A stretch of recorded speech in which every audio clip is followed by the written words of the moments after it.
हेमंत सोरेन झारखंड के 13वें मुख्यमंत्री बन गए। जेल से निकलने के छठे दिन ही उन्होंने राज्य की कमान एक बार फिर से अपने हाथों में ले ली है। हेमंत सोरेन की शपथ लेने के बाद जेएमएम के समर्थकों में खुशी की लहर दौड़ पड़ी है। हेमंत सोरेन की शपथ को इसलिए भी खास माना जा रहा है क्योंकि 31 जनवरी को जिस राजभवन से उनकी गिरफ्तारी हुई थी, 156 दिन बाद दोबारा फिर से उन्होंने वहीं पर शपथ ली है। लेकिन अब हेमंत सोरेन के सामने एक नई चुनौती इंतजार कर रही है। सरकार बनने के बाद उन्हें झारखंड विधानसभा में विश्वास मत साबित करना होगा। अंदेशा तो यह भी जताया जा रहा है कि बहुमत परीक्षण से पहले बीजेपी कोई बड़ा खेल न कर दे। हालांकि जानकारों का मानना है कि हेमंत सोरेन के नेतृत्व में सरकार के लिए फ्लोर टेस्ट आसान होगा, क्योंकि झारखंड विधानसभा में अभी 76 सदस्य हैं और बहुमत साबित करने के लिए 39 मतों की आवश्यकता होगी। ऐसे में दलगत स्थिति में जेएमएम, कांग्रेस और आरजेडी गठबंधन के पास बहुमत से ज्यादा वोट होने के चलते उनके लिए कोई चिंता की बात यहां नहीं है। मगर आपको बता दें कि सीएम पद से इस्तीफा देने के बाद चंपई सोरेन नाराज बताए जा रहे हैं। ऐसे में वे जरूर कोई बड़ा खेल कर सकते हैं। जानकारों का तो मानना है कि चंपई सोरेन को मनाने के लिए जेएमएम उन्हें पार्टी का कार्यकारी अध्यक्ष भी बना सकती है। सूत्रों की माने तो हेमंत सोरेन ने चंपई सोरेन को कार्यकारी अध्यक्ष पद के रूप में नई जिम्मेदारी देने के लिए हामी भर दी है। इसके अलावा उन्हें समन्वय समिति का चेयरमैन भी बनाए जाने की चर्चा है।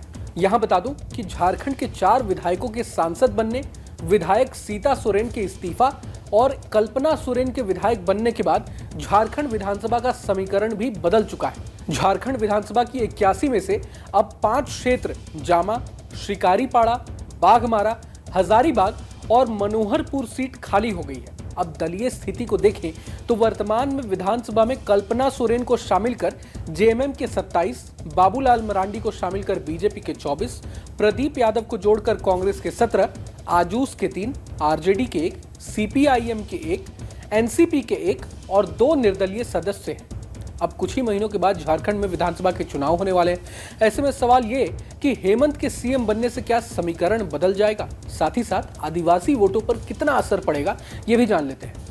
हाल ही में संपन्न हुए लोकसभा चुनाव के परिणामों की बात करें तो इस बार बीजेपी की सीटें पिछले बार से कम हुई है। 2019 में जहां बीजेपी ने 14 में से 11 लोकसभा सीटों पर जीत दर्ज की थी, तो वहीं इस बार बीजेपी महज 9 सीटों पर ही सिमट गई है, जबकि झारखंड की 5 सीटों पर इंडिया ब्लॉक ने भारी मतों से जीत दर्ज करके अपना झंडा बुलंद किया है। खास बात यह है कि इस बार के लोकसभा चुनाव में झारखंड की सभी आदिवासी सुरक्षित सीटों पर बीजेपी की करारी हार हुई है। माना तो यह भी जा रहा है कि हेमंत सोरेन का जेल जाना बीजेपी के खराब प्रदर्शन के लिए सबसे बड़ा कारण था। ऐसे में ये तो साफ है कि आदिवासी वोटरों ने एकजुट होकर इंडिया अलायंस को वोट दिया, जिसकी एक झलक विधानसभा चुनाव में भी देखने को मिल सकती है। हालांकि प्रदेश के इन आदिवासी मतदाताओं को साधने के लिए बीजेपी नई रणनीति पर काम जरूर कर रही है।